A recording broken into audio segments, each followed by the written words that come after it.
Welcome to Game Over Calgary, following a 4-2 loss at the hands of the Nashville Predators on a scoreboard that I think is much too kind to the Calgary Flames on this name. My name is Peter Klein. I've lost my voice apparently in the last 25 seconds, so that's great. Oh, there it is back. All right, my name is Peter. The other person on the screen is... Excuse me, Paige Siewert from Flames Nation. You can find her on Twitter at @thathockeygirly. All of that spelt the way you would think it would be. Paige, thank you for doing this. How are you? I'm good. How are you doing? I'm doing all right, thank you. We were talking before and cursing the good name of David Poile for having a ceremony and basically having a Hall of Fame career that interrupted our night. That was How 27 dare minutes of a delay. Yeah, right. That was 27 minutes of a delay that I did not need on this day. No, I totally agree. That was I mean, I think a lot of Flames fans from what I saw on Twitter didn't know that was happening until it was happening. So I think all of us probably could have had a snack or something that we didn't have prepared. So Yeah, I it, could have spent much more time watching Carolina kick the crap out of Edmonton. I got that joy delayed from me. And then when the game started, there was much more delaying of joy as Calgary. It kind of felt. We'll just dive right into it here. It kind of felt like the start of this game anyway. They kind of reverted back to old ways. They were turning the puck over a lot. Defensively, they just decided to not for a little bit, and that ended up costing them and putting them a bit behind. I think they kind of got back on track for a bit, but the start of this game was not good. I think from a Flame standpoint. No, I don't think so either. And I mean, like you probably heard it throughout the whole game. Like that's a loud crowd. It's a hard building to play in. And if you're already getting like Markstrom chants a few minutes in, you're gonna have to get up to their level. And they didn't have that. They had like little spurts that looked good and it looked like they may have been right in it. And then, it just dropped off from there. Yeah, and this was, I think, a particularly loud Nashville crowd tonight. It's the Wednesday before Thanksgiving, so they got nothing to do but eat tomorrow. So Yep. I think they were particularly turned up, as the kids would say. That was a wild crowd. Just a quick aside: the chanting of the goalie's name and then yelling "It's all your fault" will never not make me laugh. We got it too many times tonight, and every time it buckled me. That is elite level fan trolling, and I love it. Yeah, and like it was just like I was obviously being on the other end of it. You don't want to hear that against your goaltender, but I was just impressed for how coordinated they were. I'm like, they've Yeah. got to have it up on the screens or something. Like, how is the entire crowd all on one page? Like, when we have games of the Saddledome, we can't even get the wave right. How can these guys get a chant like that? Yeah. So like, yeah, Yeah. I have to hats off to them. Yeah, they're talking crap on our goaltender, but you gotta respect the fan base there. Yeah, I thought they did great. And it's always one of the best atmospheres in the league. I do think one of the big stories from this game, and probably the biggest story from this game from a Flames standpoint, speaking of things going back to where they were before, that power play was doo-doo. That was atrocious from Calgary. The last one looked a bit better, but I mean, too little, too late. They had 3 power plays to start and no shots on any of them. Bit of a rough one, I thought, power play wise from Calgary and Nashville. I think part of it was what Nashville was doing, but holy crap, zone entries were a problem on this night. Oh, for sure. And then it's like, I don't know. I didn't notice so much this year yet, but definitely in this game, but last year it's Flames would flip the script and it's like they would act like they're playing on a penalty kill when they're playing on a power play. It's like you have an extra guy on the ice. The other team should not be outworking you that much. And it's like control the zone and try and make something happen here because you spent most of the game trailing. So what are you going to do about it when you have that opportunity, especially against a tough checking team like the Nashville Predators? You're going to have to take your opportunities when you get them. And I think a big part of it for me, Paige, was face-offs. Like they would lose that initial face-off, and then it was basically, all right, well, there goes 2 minutes. We're never going to get back because Yeah. they couldn't get it going zone entry wise. And then like that led to directly to the shorthanded goal that Nashville scored. And this was where, and I forget who pointed it out on social media, so apologies, but someone was saying like that this is where they're really missing Connor Zary, because he had kind of been that guy, where they haven't had that before, and like I thought he had turned into a pretty good zone entry dude, and they don't have him. And oh, would you look at that? They can't get the puck into the offensive zone. I thought that, and in a few other ways tonight, his absence was particularly noticeable. Oh, for sure. And like that was something that it kind of like this fan base didn't really know too much about. Like some people had noticed that he wasn't getting much time in the last game in the third period. And then we find out that he is nursing an injury. And it's like that last year for the Wranglers, that would sting when Zary was out of the lineup. Well, actually, Zary was the only player that played in every single game. The previous year with the Stockton Heat, when he was out of the lineup, you would feel it. And being up at the Flames level for what he's done so far as up until this point an AHL player, to miss him that much in an NHL game really shows the level he's at and what he brings to this team that we didn't really necessarily see in preseason. We saw glimmers of it, but he didn't make the roster, the opening night roster. So it kind of he got his kind of little hit back for that. But yeah, the Flames missed him tonight, and maybe he could have picked up a goal or assist here and there because he is on a hot streak. But you're right though, the zone entries, face-offs, even having him with Kadri, like that just he seemed to elevate Kadri's game when he played with him as well. Mm-hmm. And it's like I found myself being frustrated at Kadri and Huberdeau again tonight, which is unfortunate. Like obviously Huberdeau turns that puck over in the Preds score, so you can't be too happy about that. But Yeah. they've been the big topic of conversation, obviously, with the contract they have, but these young guys have been elevating them. And then you lose one guy out of the lineup, and that completely is detrimental to your game is kind of unfortunate for where we're at with the Flames right now. It is a little concerning how much hinges on like some 25-year-olds, right? Like Pelche goes down in preseason, Zari is a little banged up right now, and it all just goes to hell. It's like, boy, they're riding that lightning bolt a little bit too much. That feels a bit too reliant, in my opinion. Oh yeah, for sure. And like I'm a huge fan of Martin Pospisil as well, but I didn't expect him to have the immediate impact that he has on this team as well. I didn't notice him as much tonight as I have for previous games. That's another young guy that just came straight up and was immediately helping this team out, especially when we were kind of down in the dumps and we're like, oh shit, we're going through this again with the Flames. Yeah, which is kind of the saying of the last 20 years, it feels like. But with Pospisil, because you cover, I didn't do a proper job introducing you. You do a lot of coverage for the Calgary Wranglers for Flames Nation. And with Pospisil, I will admit, he was a prospect who I kind of gave up on, feels a bit harsh, but it's also kind of accurate. He was not one where like it just like it was injuries. He plays a rugged play style. It's like, okay, it's probably not going to happen now, and so you just kind of mentally move on. And then he comes up, and it's just like, where have you been all my life?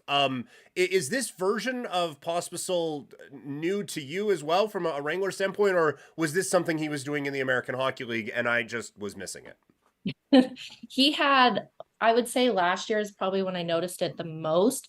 He had opportunities where he was playing with Matthew Phillips and Jacob Pelche on their top line, but then he goes and gets injured. So he has like a 3 to 5 game stretch where he looks amazing.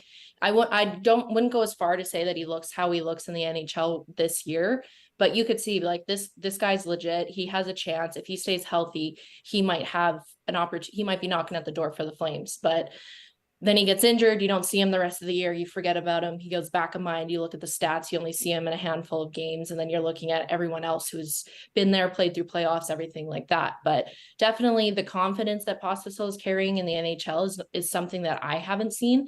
He has moments where he is a good player and he does play, like he does elevate the players around him and he does play well at the American Hockey League level, but he does still realize that he is in the minor leagues in that sense. I thought he may have been a little bit more gun shy in the NHL, but I am so happy to see him just take the ball and run with it because he's doing great. And I have to say the Ovechkin shade he's got going on is a good look too. Oh yeah, he is rocking that.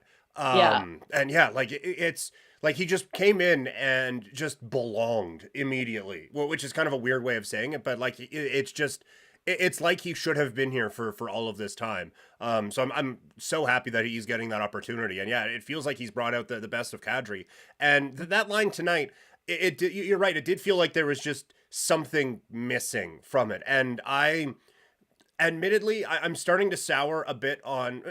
Yeah, no, sour works. I'm starting to sour a little bit on Dylan Dubé from an on ice perspective. It was 85% there tonight, right? Like he would make a play and it would just about work. And he would get there and he would just about get another thing. Like it was always just about when Zari's on that line, everything seems to be just like clicking all the way through. And so it just felt like there was something missing there. And I like maybe this is more Dubé than it is Zari good, but I'm starting to think that Dubé is more bottom six player instead of the middle six guy that I thought he was going to be.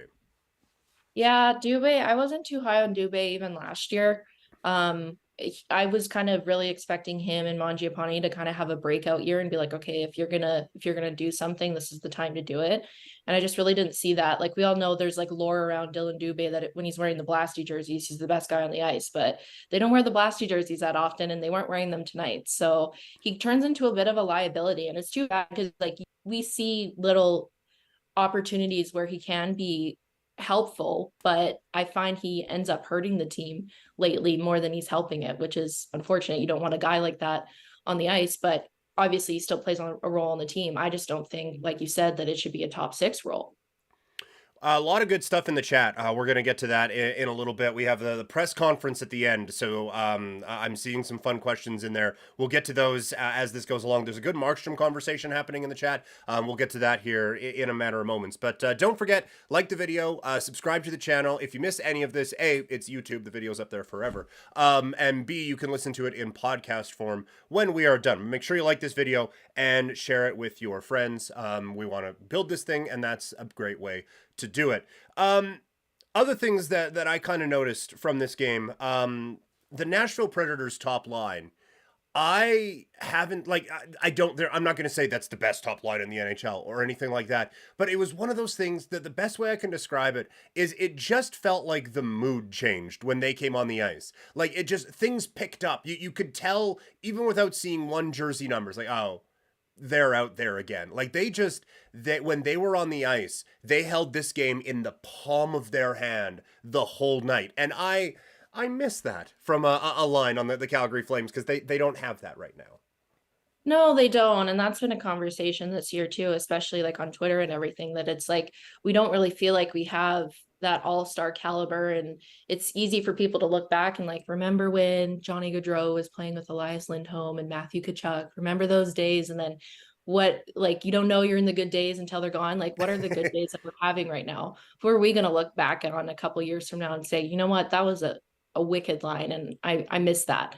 But I don't know, I know there was a lot of line changing going on in the first bit of the season, and obviously they had their issues and everything, but I don't really feel like there definitely isn't a top line. And I think I saw a comment on Twitter and stuff that we're kind of playing with a few like second or third lines. Yeah. And then they just kind of rotate from game to game and whoever's hot is going to play more time. But it's like, who's going to be the guy on this team to step up, or the guys, you need three of them on a line to, make something happen. But it is unfortunate. Like we have guys with all-star contracts, but they're not playing it at all-star levels. So if we did have a line that had Huberdeau and Kadri on it and whoever else slots in with them, and they had that same presence, then I think this team would be in a lot better spot than they are now.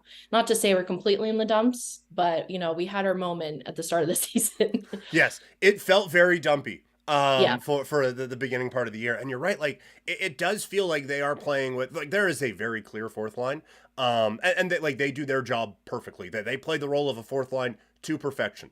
But I was going to say one of the things they did was draw a penalty tonight, but that ended up being more of a hindrance than anything.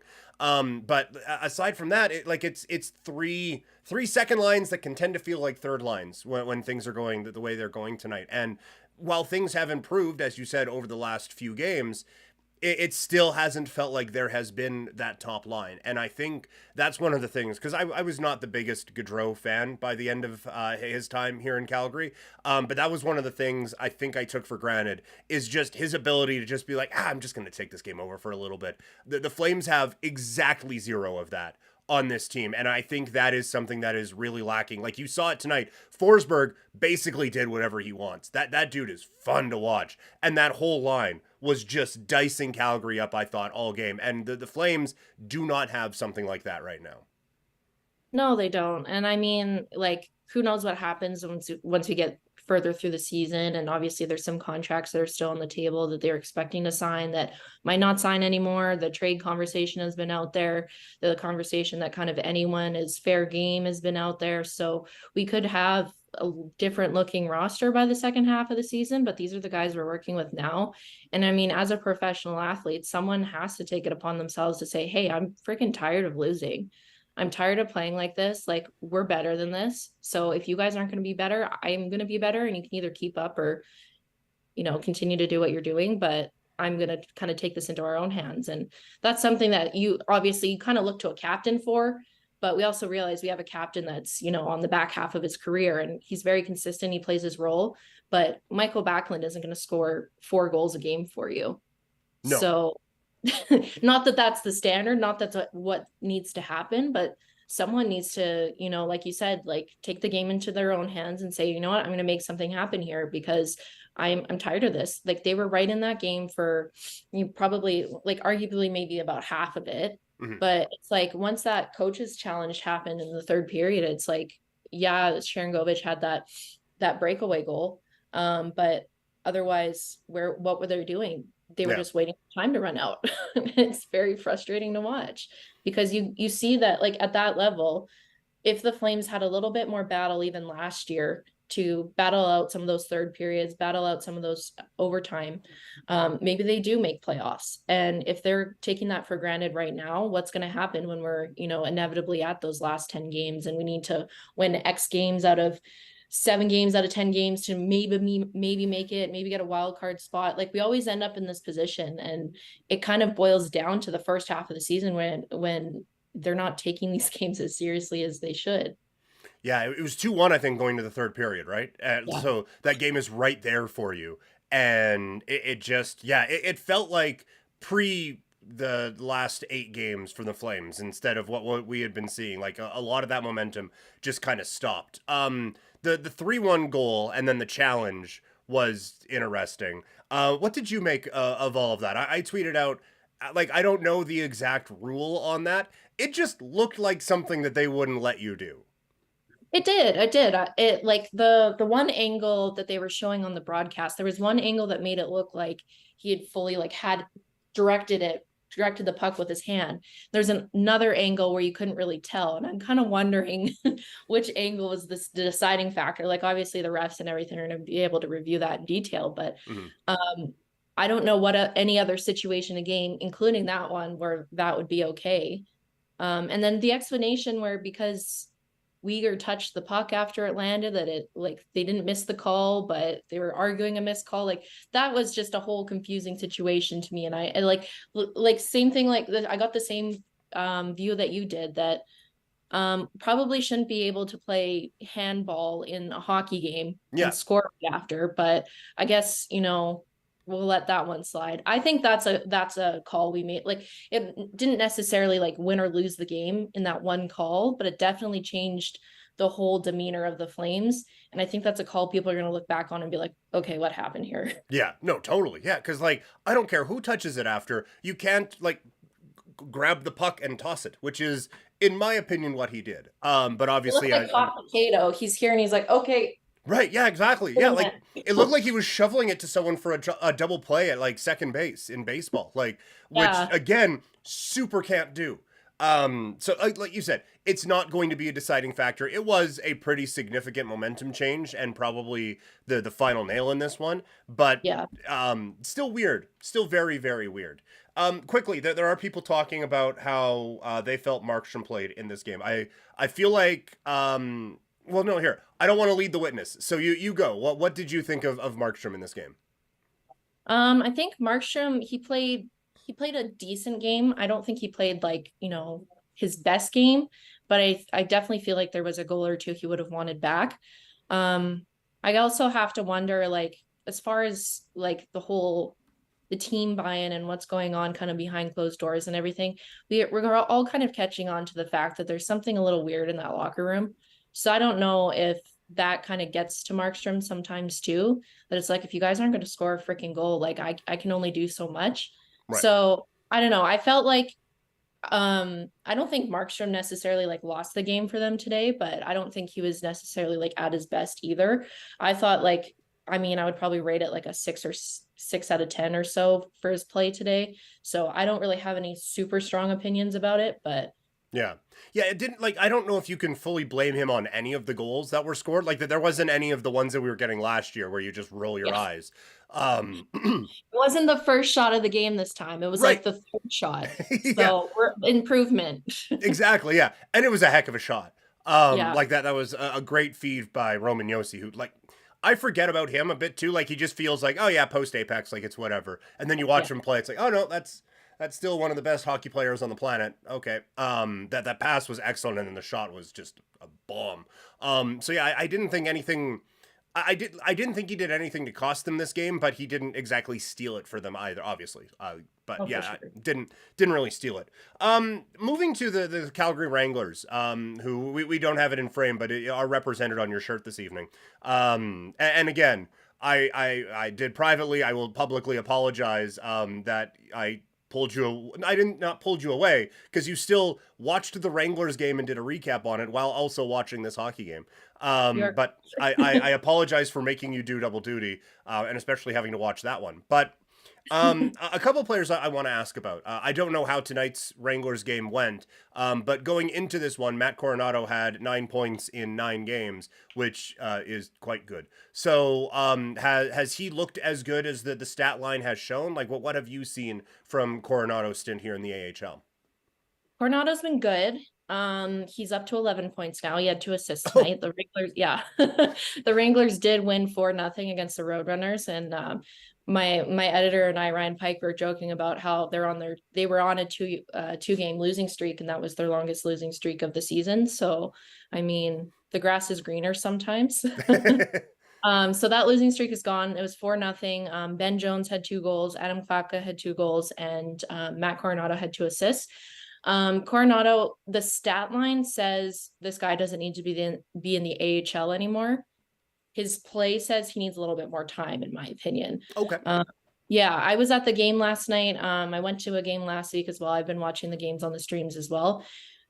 Coronado's looked good, but he hasn't looked good enough to come back to the Flames and be where they need to be, where he needs to be for them. If he is meant to be an NHL player, he should be dominating the AHL, and I'm not getting that feeling. I Okay. think there's parts of his game that need to be cleaned up. I think there's times that his skating and his shot looks amazing, but it's just not always there. So I think there's just a few things that still need to click for Coronado. I don't think he needs to spend the whole year with the Wranglers. Like, I mean, I wouldn't complain as someone who covers the Wranglers because I'm happy to have the production from him. Yeah. But from a Flames perspective, there isn't really any blaring holes at the moment where we really need a guy to come up.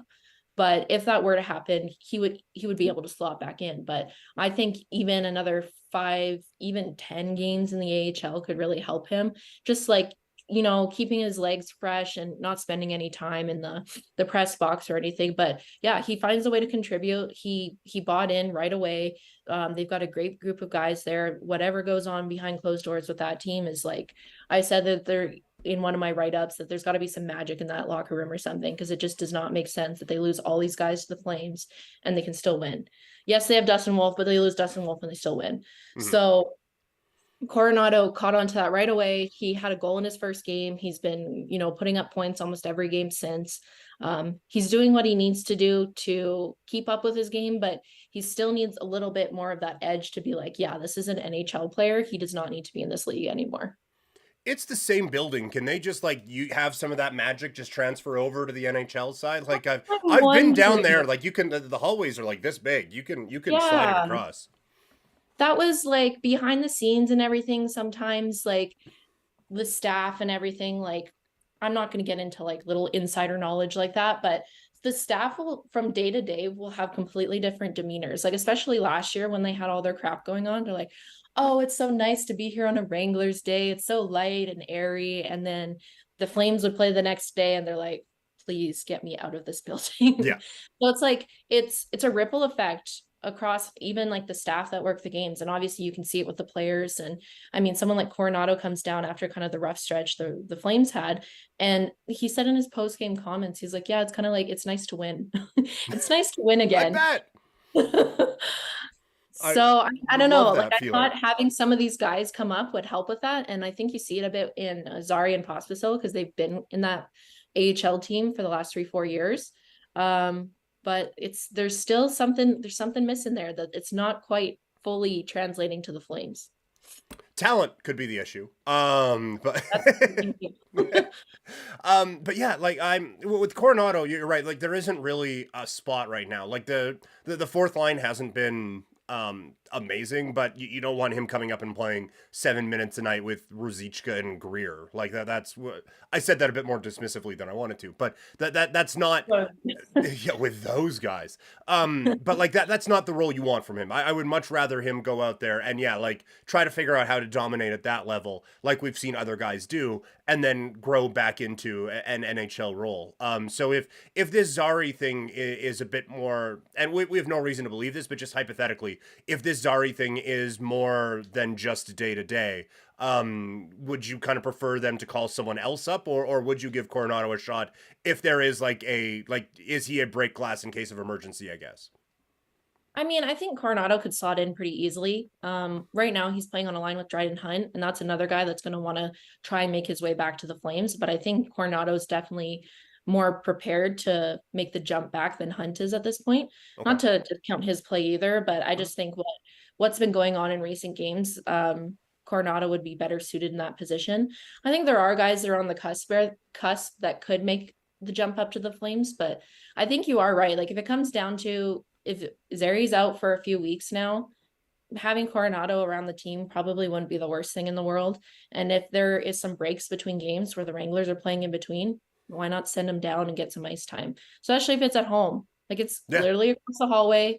You don't have to stay anywhere else. You get to go home, go to the same rink. It's no big deal there. So I think he could still slot into the Flames lineup. But I think just developmental purposes and everything, if he wants to get his confidence back to kind of further solidify his place in the NHL, he needs a little bit more time.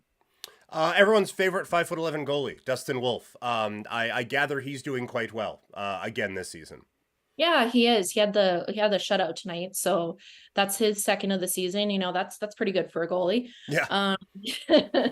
I um I I was I saw everything I needed to see out of Wolf for the start of the year. Nothing was out of the ordinary or whatever. Obviously, super happy for him to get the opportunity with the Flames, but I felt like there was a little bit of a confidence shift with Wolf after he lost his game, and then he came back down afterwards when Markstrom was healthy again. Mhm. He did have a little bit of a shaky couple games last weekend against the Ontario Reign. They did end up winning on, I believe it was Friday in overtime, but then they got shut out on Sunday, and that just usually doesn't happen with this team. There were some weird goals that just are kind of uncharacteristic of him, and it could have just been he was playing against a team that had his number, but it was also like he didn't really have the same confidence in his goaltending that usually you do have. I don't discount him for yesterday's loss. Oscar Dance was between the pipes and crap happened there, but Yeah. Wolf was solid tonight. He was like in between watching both of the games, there wasn't anything where it's like, yeesh, we should have played that a little bit better. His game is still where it was last year. He's still probably going to make a push to be the all-star representative for the Wranglers if he's still with the team around that time of year.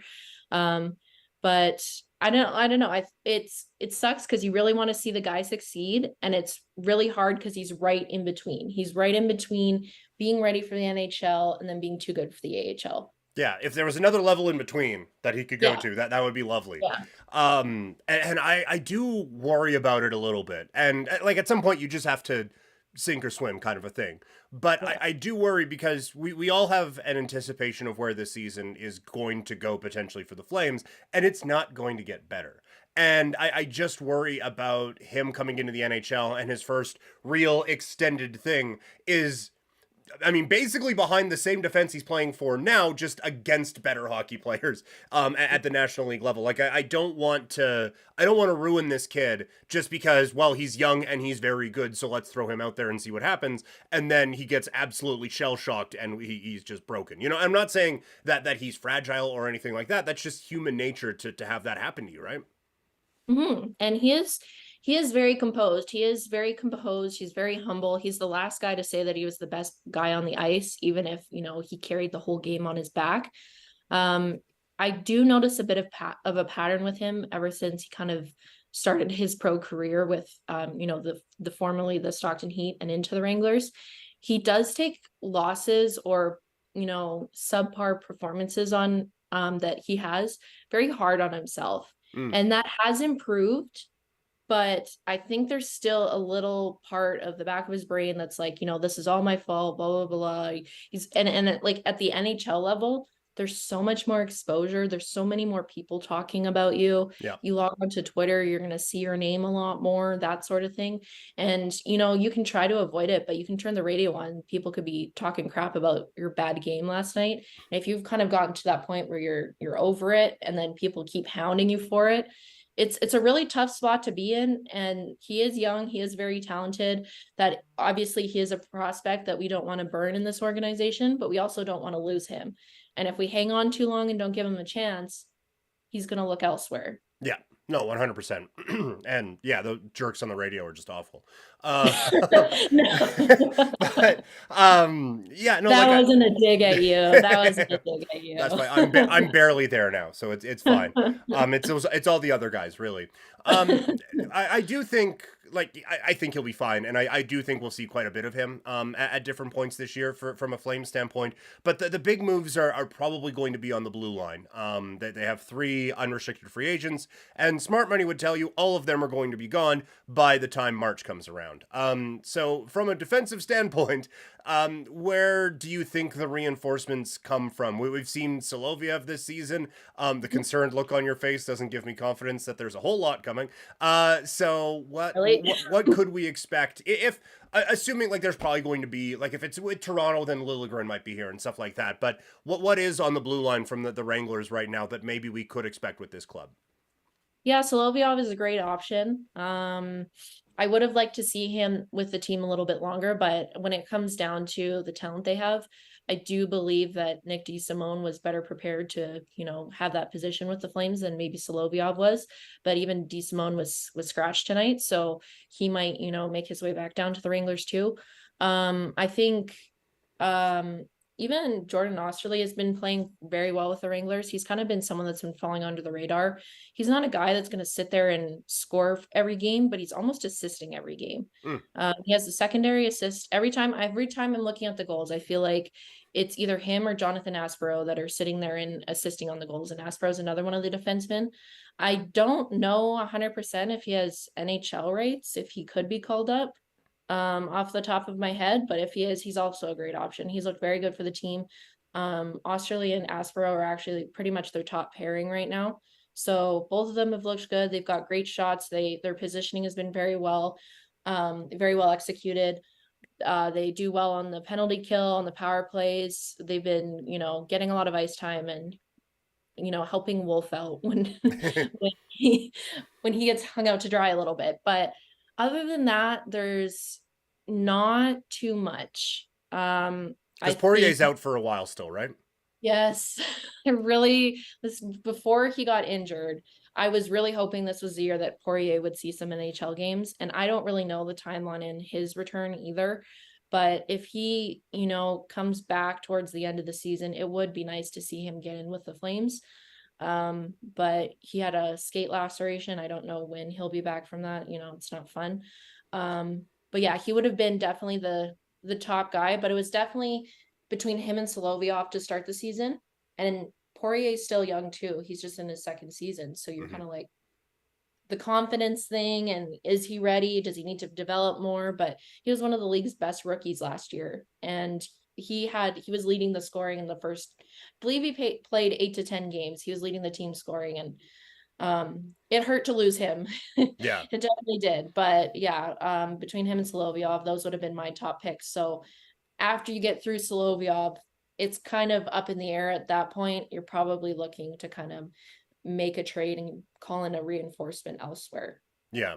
Yeah, I think that there's like I think they'll be all right after the trades and stuff like that, but that is an area where you kind of you look at the cap friendly page and it's like, boy, it's a Who bunch are of these names. guys? Yeah, yeah, it's either it's names we've seen already and we're with all due respect to them, fine not seeing for a little bit, and then guys who I had to Google. So a Yeah. great mix there for sure. All right, it is time for what we do here at the close of these shows. It's time for the press conferences. Again, ask any questions. If you have a Wranglers specific one, we have a very good guest for that. But she knows more than just Wranglers, very good on the Flames as well. So any of your questions, send them along.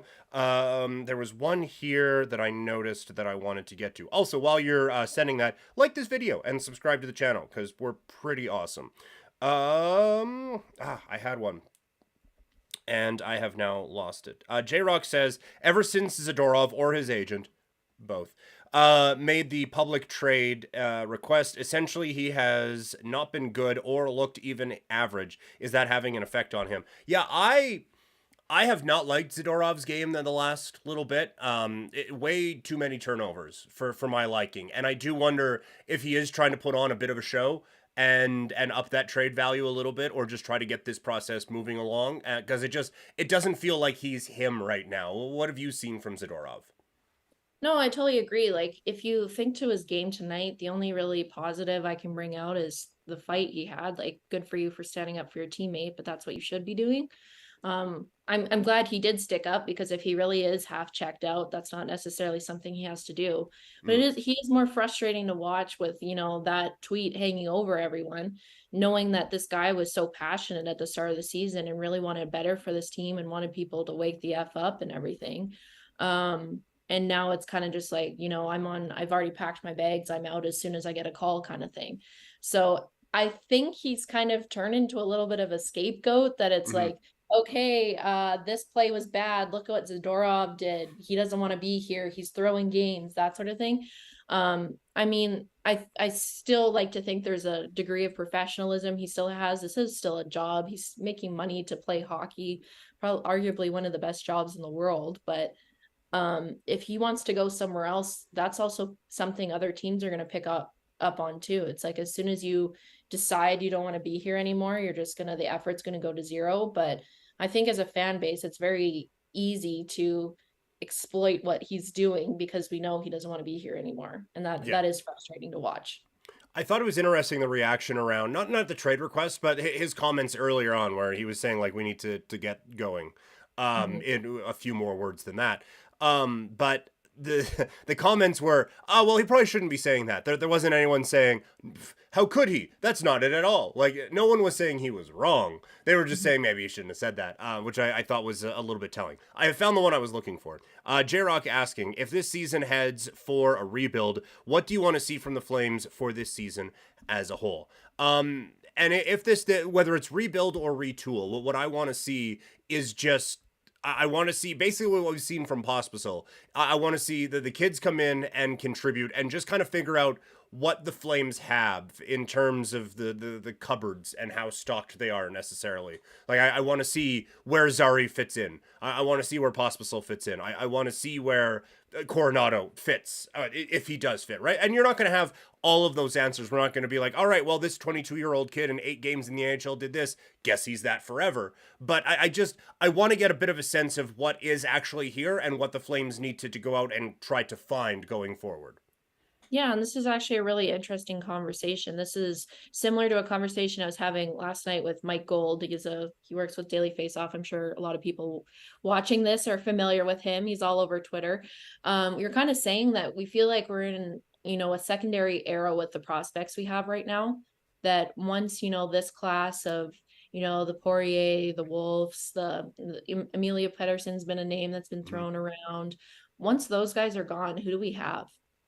And it kind of, if you're in that spot where you're realizing the guys that you have in your prospect pool might not be where they need to be to kind of rebuild this team from, a young guy perspective, we need to start looking towards what we need to do to get picks again. Yeah. Um, and like credit to Mike, he said, we don't want to be great for this team is if we got 2 first-round picks this year. And I mean, like that would be great. I mean, every team would love to have 2 first-round picks, but who are you giving up for that? Right. But yeah, I agree with you in the sense that it would be nice to test the waters a little bit. And if we really have nothing to lose and you want to see if someone like Emilio Pettersson is ever going to make it with the Flames, why not throw him in? Yeah. Yeah. Just If see what you have, right? yeah, if he's been a pro for a few years now, if you are so high on him that you want to see what he has and you've seen how he performs at international tournaments, and that's just one example, but some of these guys that have made the jump the last few years have kind of turned in, like, it feels like half the roster is guys that I've watched either with the Wranglers or the Stockton Heat in the last few years. And that's great from my perspective, but Right. also like, what else do we have though? Mm-hmm. Well, and that has been the thing forever. And we're just coming out of a stretch where they've had some homegrown talent do pretty well, like Gaudreau, Monahan, and Kachuk. Just objectively, like those are wins for the organization, right? But with the exception of them and Jerome Iginla, and I mean, even that was a trade, but there hasn't been a whole lot of like top line guys come through here lately, right? And you can speak to this better than I can, but it feels like that the guys who we're all talking about right now are more second line than first line, right? Which is what we've talked about at the beginning with this team in general is a bit of an issue. Like that there isn't that like high end, like, okay, when this guy comes in, that's what's going to be it. You're kind of hoping maybe someone turns into that, but there isn't that top prospect right now. I don't think from a Flame standpoint. Am I kind of correct in that assessment? Yeah, not so much. Like obviously everyone was super excited to have Coronado this year. Mm-hmm. And I don't discount him. I still think he can develop into something in the near future or maybe next season, later this season, however that looks as far as his timeline goes. I think for what we have in the organization that we can call up to the Flames right now, he's probably your best bet as far as potential wise. But other than that, it's secondary call ups. You are calling up guys that are going to take up like third or fourth line minutes. You're not calling up the next heater that's going to come up and like we've burned all of those. Those are all already up with the team, and the guys that have been getting top line minutes in the AHL and lighting it up are with the Flames right now. So you're like that. This is something that people have been talking about as far as around the Wranglers. Like there is a surprise that they're still winning because they've lost a lot of their production and a lot of their talent in that respect. But I would argue to say even the Wranglers are kind of skating with a few second lines at the moment. They do have Mm-hmm. more of a developed top line. They have Hunt and Coronado down there, but overall it's kind of like you have these secondary players that it's like, oh crap, if a few guys get injured and we need a guy, he'll take up space for us, but he's not going to light it up. Right. Yeah, it's kind of been the way for this team. Like I just saw some projected lineups for the World Juniors, and there was one Flame on it. The most recent first round pick. It's like that seems like a bad thing. Just He was injured most of the like he's been injured so far. right. Yeah, that like it seems like a problem. Yeah. When like you said, like this next wave comes through, what is there? And it seems like right now the answer is not a lot, which seems concerning. Yeah. Another guy who we've kind of mentioned in passing, but Droopy Drew would like to. I'm pretty sure that's government name. Would like to know, is Klapka NHL ready? He seemed like he was on the cusp coming out of training camp. What have you kind of seen from him so far in the Wrangler season? Yeah, Adam Klapka, I think you could call it tomorrow. Okay. Yeah, he like if there was a spot for him, we'll give him that. Mhm. But if they wanted to shift some stuff around, make some stuff happen, I think Adam Klapka could come up. He was a rookie last year. He didn't start off too hot. He wasn't exactly the guy that everyone was talking about. It's kind of hard when you're in the shadow of Matthew Phillips and Jacob Pelche and Walker Dewar was around there and all those types of those guys. So they did have a lot of talent down with the Calgary Wranglers. So he kind of fell under the radar. But in the second half of the season to the playoffs, he really emerged and he hasn't really stopped since then.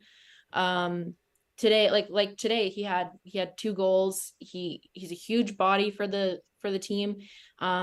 he'll drop the gloves when he needs to. I would just say if you go to look up his fights, they're not the prettiest. You're not gonna see. I'm sure some of the people that are watching this may have seen the Alex Gallant fights. You're not gonna get that out of Adam Klapka. He'll drop the gloves, but he's not gonna take someone's face off.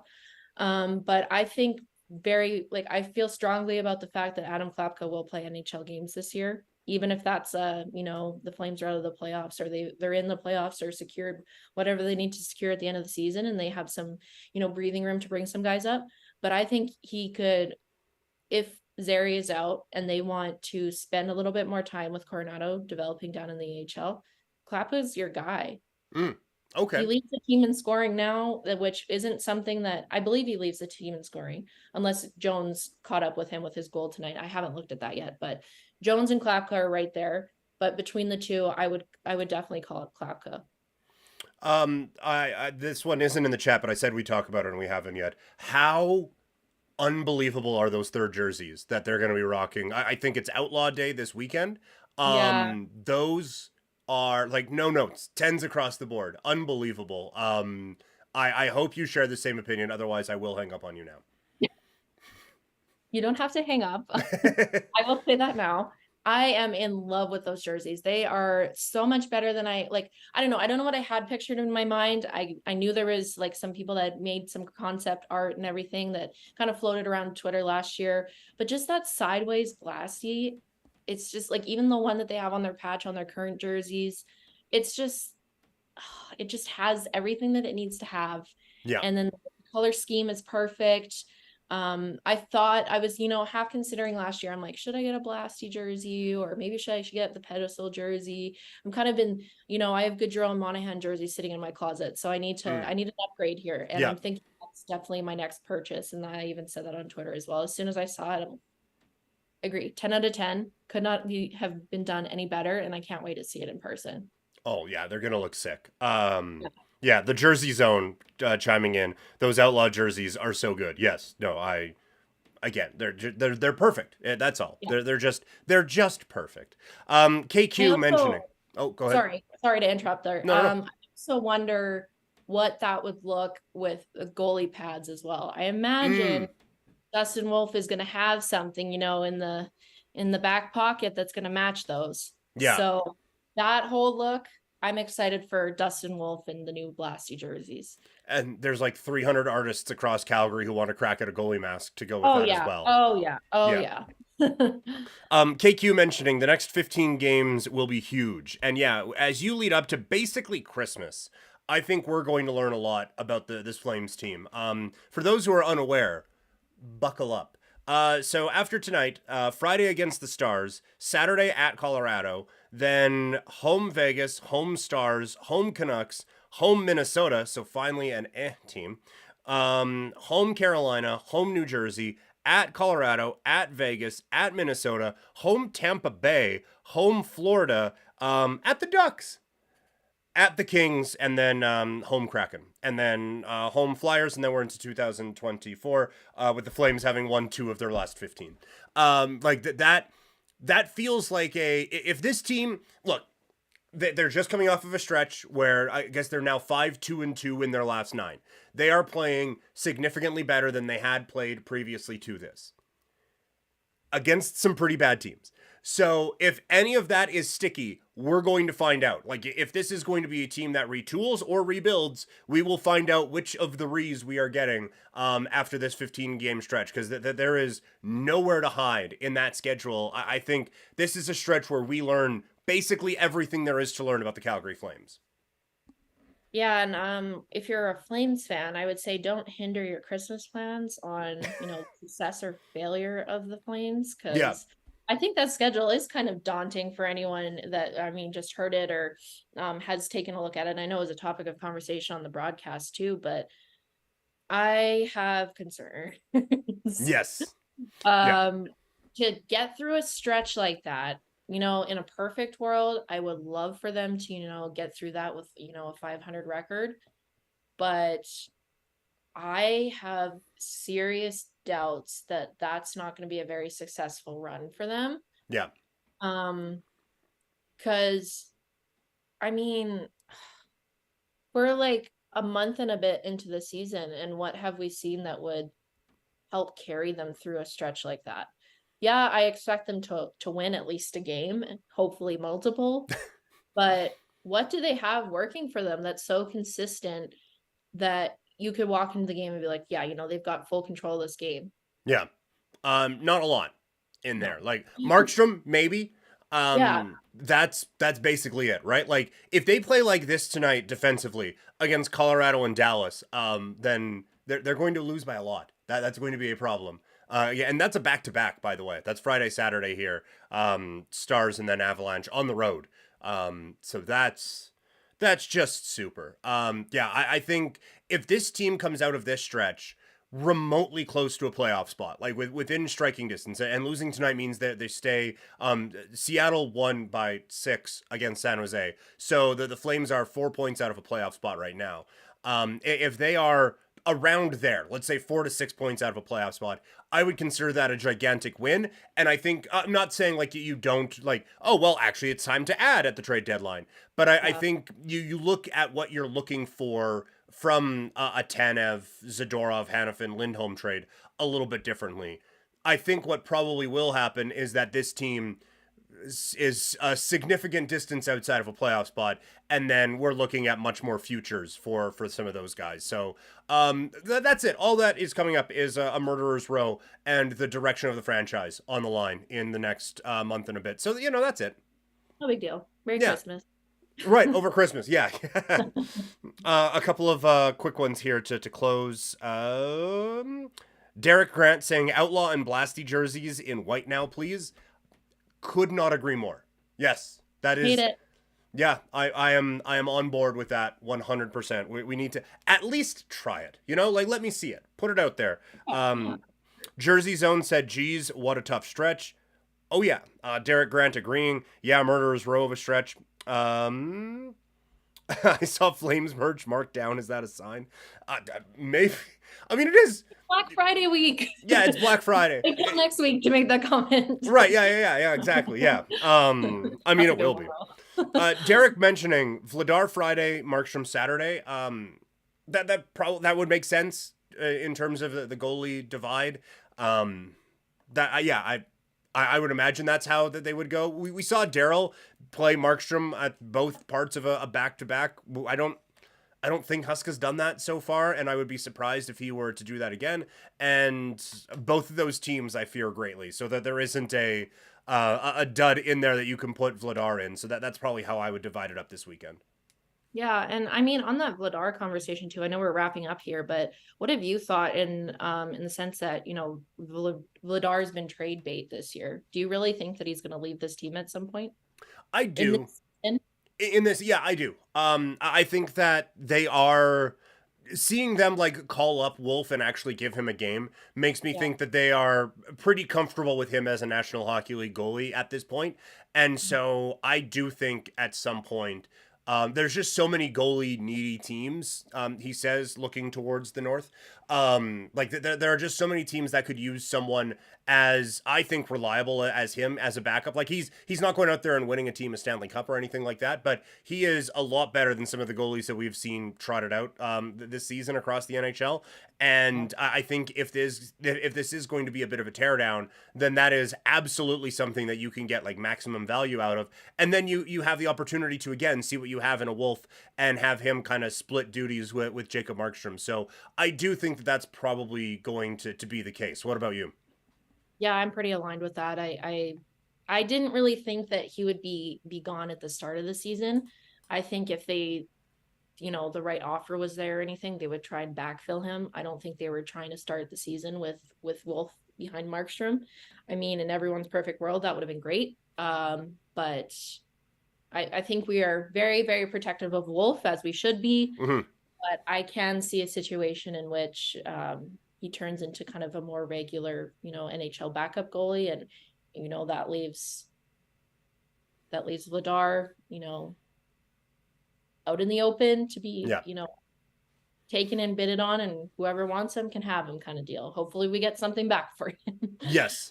Yeah, because as we've established on the show, they need it. And yeah, I honestly, I thought he was gone in the offseason last year. I thought with the year Wolf had, he had kind of passed that level, and they were going to clear a path for them. And I was a little bit surprised when they didn't. And now, like, again, like it's good that he's getting a bit more time. Like, no one.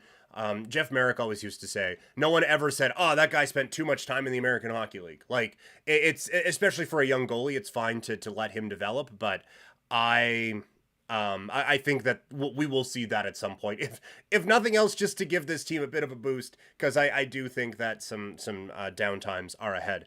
All right, that is going to do it. One more time, like this video, share it with your friends, subscribe to the channel. The next game over for Calgary, as we talked about, is Friday against the Dallas Stars. It's all combining. The Flames coming off of a loss, maybe with their backup goalie, and Audie's doing the stream, and the Audie curse is a very real thing. So if the Flames lose 6-2, it's entirely his fault. Paige, as always, this was a blast. Where can people find you social media wise? You can find me, like you said at the beginning, at That Hockey Girly. I went through a little rebrand over the summer, so it is, like you said, spelt the way you think it is, girly with a Y, not IE or anything weird like that. And if you're looking for more Wranglers content, I do write for Flames Nation. Pretty much almost anything that's tagged Wranglers is probably going to be written from me, with the exception of maybe our prospect updates by Ryan Pike. But yeah, that's where you can find me. All right. One of the best in the biz at covering the Wranglers, and very happy that you were able to join us today. So thank you very much. Thank you to all of you. You can find me on social media, Twitter, Instagram, and TikTok. I am at Primetime Klein. I need to sleep desperately, so I'm going to leave now. You all have a wonderful evening, and I will talk to you all again on Saturday. You'll have to deal with Audie on Friday. Have a good night, everybody. Yeah!